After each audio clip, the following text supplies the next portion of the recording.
Have you ever been sitting at your kitchen table enjoying a slice of apple or a handful of berries and felt those big, soulful eyes staring up at you?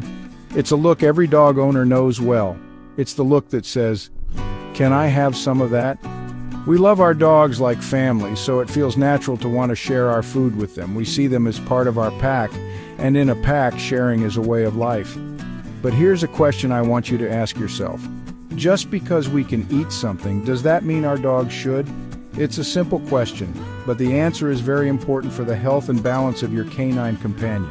Understanding what our dogs can and cannot eat is a fundamental part of being a responsible pack leader. It's about more than just avoiding an upset stomach. It's about protecting them from serious harm. Our human world is filled with foods that are delicious and healthy for us. But for a dog's different biology, some of these same foods can be confusing or even dangerous. It's not about being mean or withholding a treat.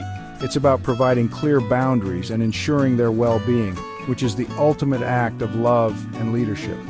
This knowledge helps you make calm, confident decisions for your pack. Think of it this way. A dog's natural diet in the wild would not include a trip to the grocery store's produce aisle. Their ancestors were hunters and scavengers, eating what they could find. While domestication has changed their lives, it has not completely changed their digestive systems. Let's bring balance to their bowl, one piece of produce at a time. Many people believe that because dogs are omnivores, they can handle just about anything we toss their way. It's a common mistake. While it's true that dogs can digest meat and plants, their digestive system is not a mirror image of our own. Think of it like a car engine. You wouldn't put diesel in a gasoline car and expect it to run properly. In the same way, we cannot expect a dog's body to process every fruit and vegetable in the same way a human's does. Their system is built for a different purpose with a different history and different needs. The key difference lies in how their bodies break down certain compounds. Humans have evolved over thousands of years to digest a huge variety of plant materials. Our bodies have the right enzymes and gut bacteria to handle things that a dog's body simply cannot. For a dog, some of these seemingly harmless plants contain natural substances that are toxic. What might give us a helpful dose of vitamins could, for a dog, lead to kidney failure, liver damage, severe digestive distress. This is why you, as the pack leader, must be the gatekeeper. Your dog trusts your judgment completely. They don't have the instinct to know that a grape is dangerous or that an onion can make them very sick. They only know that you are eating it, and you are their leader, so it must be okay. This is where your calm, assertive energy comes into play.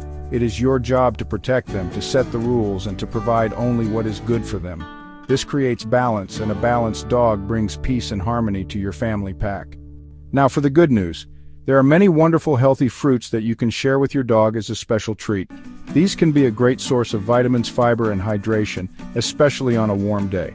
One of the best and most popular choices is apples.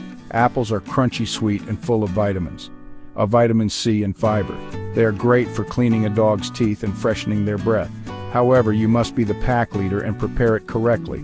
Always remove the core and the seeds, as the seeds contain small amounts of cyanide and the core can be a choking hazard.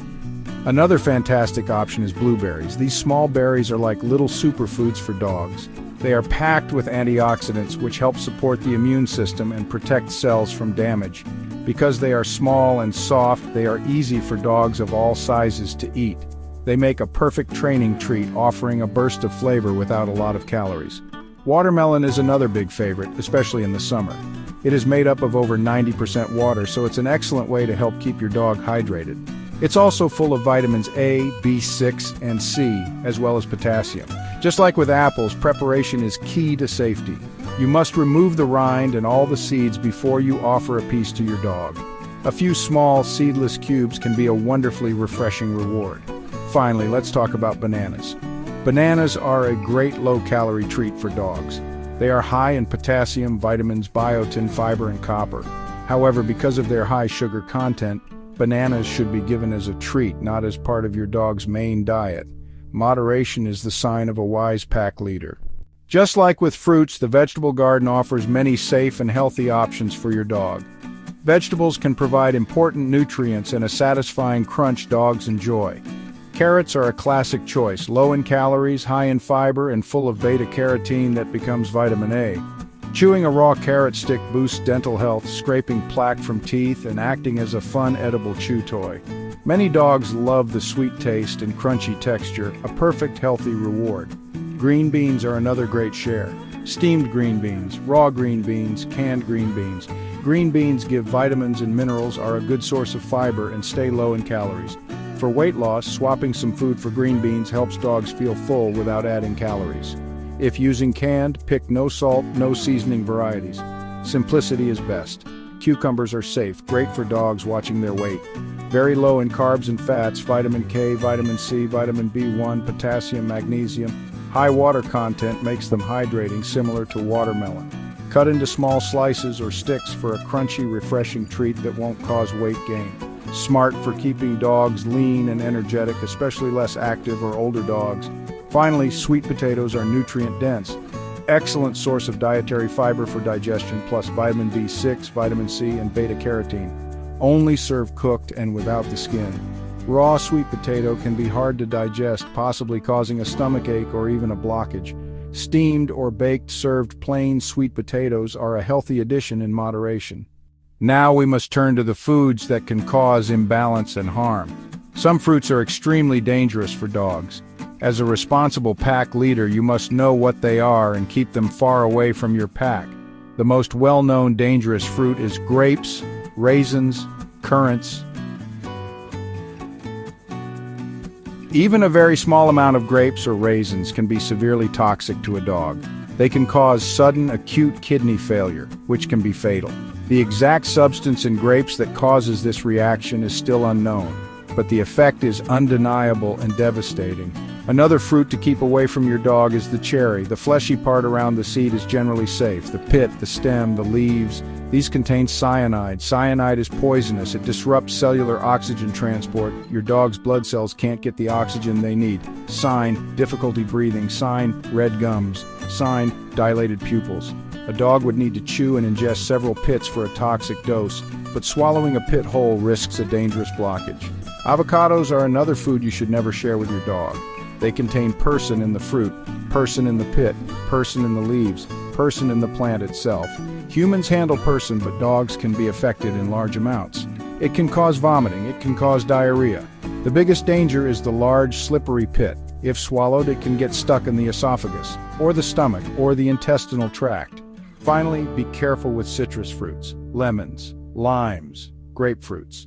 The peels, seeds, and leaves contain high concentrations of citric acid and essential oils. Keep these tart fruits for yourself and offer your dog one of the safer, sweeter options instead. Just like with fruits, some common vegetables can be harmful to dogs. The most important group to avoid is the allium family: onions, garlic, chives, leeks. These plants contain compounds called disulfides and thiosulfates, toxic whether raw, toxic when cooked, toxic in powdered form. These compounds can damage a dog's red blood cells, causing hemolytic anemia. This can make your dog weak, lethargic, lead to pale gums, or a rapid heart rate. Damage can build up over time. Small amounts regularly are dangerous. Wild mushrooms are another major hazard, especially when you're out walking in parks or woods. Supermarket mushrooms are generally safe. Wild mushrooms can be impossible to tell apart from deadly ones. They can cause mild stomach upset, severe organ failure, seizures, or even death.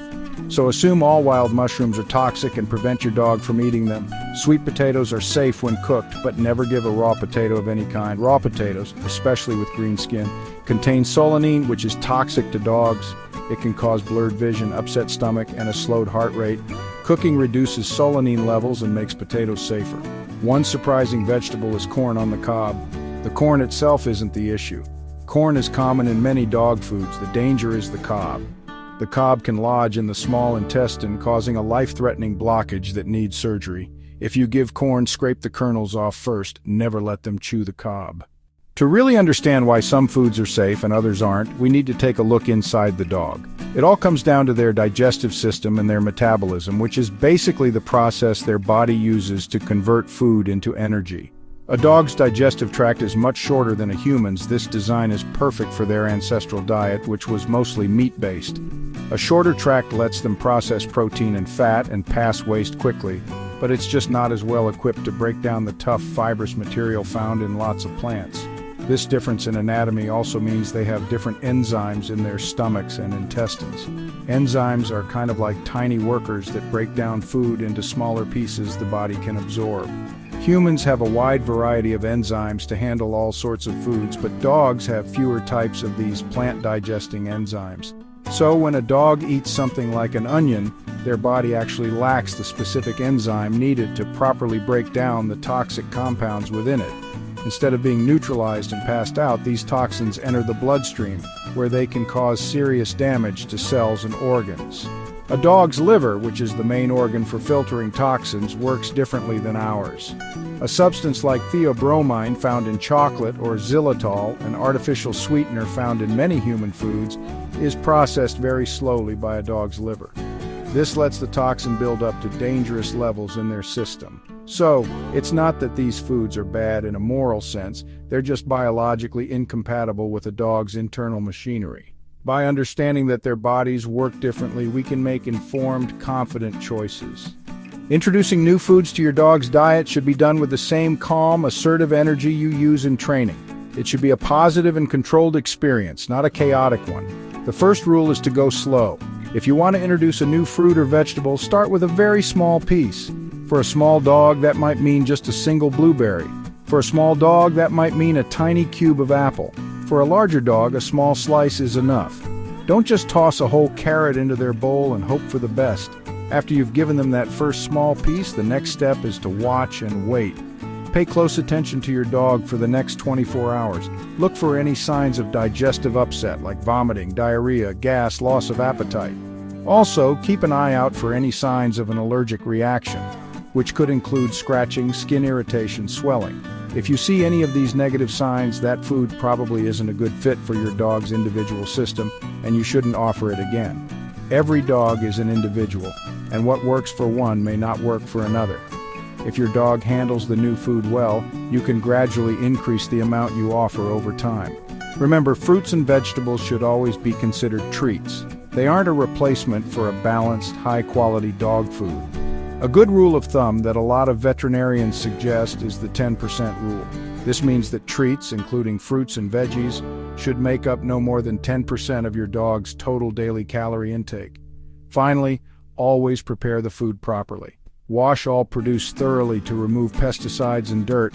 Cut everything into bite-sized pieces that are right for your dog's size to prevent choking. And as we've talked about, always remove any dangerous parts like seeds, pits, stems, or tough rinds. By following these simple, calm steps, you're not just giving your dog a treat, you're reinforcing your role as the trusted pack leader who provides good things in a safe and structured way. This builds trust and really strengthens your bond. We've journeyed through the garden, separating the good, separating the dangerous. I hope you feel more confident about what you can and can't share. This knowledge empowers you to be the best pack leader you can be. Give them what their bodies need, protect them from what they can't handle, and you create balance. A balanced dog is a happy dog, bringing peace and harmony to home and life. Every interaction is a form of communication. Carefully prepare a small piece of apple blueberries. You're saying more than "here's a treat." You're communicating care, protection, leadership. You show you understand their needs and they can trust you to provide. One final surprising fact. Humans have about 9,000 taste buds. We enjoy the complex flavors of a gourmet meal or subtle differences between apples. Dogs have about 1,700 taste buds. Their sense of taste isn't as refined. They have an incredible sense of smell, thousands of times more powerful. Dogs enjoy food for aroma, not taste. When your dog gives pleading eyes for fruit, they're drawn to the new smell. They're not craving the sweet or tart flavor the way we do. You can satisfy their curiosity and reward them with a small, safe, and healthy treat that smells wonderful to them, without feeling like you need to give a large portion to enjoy the taste. To connect with our dogs, we must learn to see and smell the world from their perspective. Thank you for watching. If you found this video helpful, don't forget to like, subscribe, and share.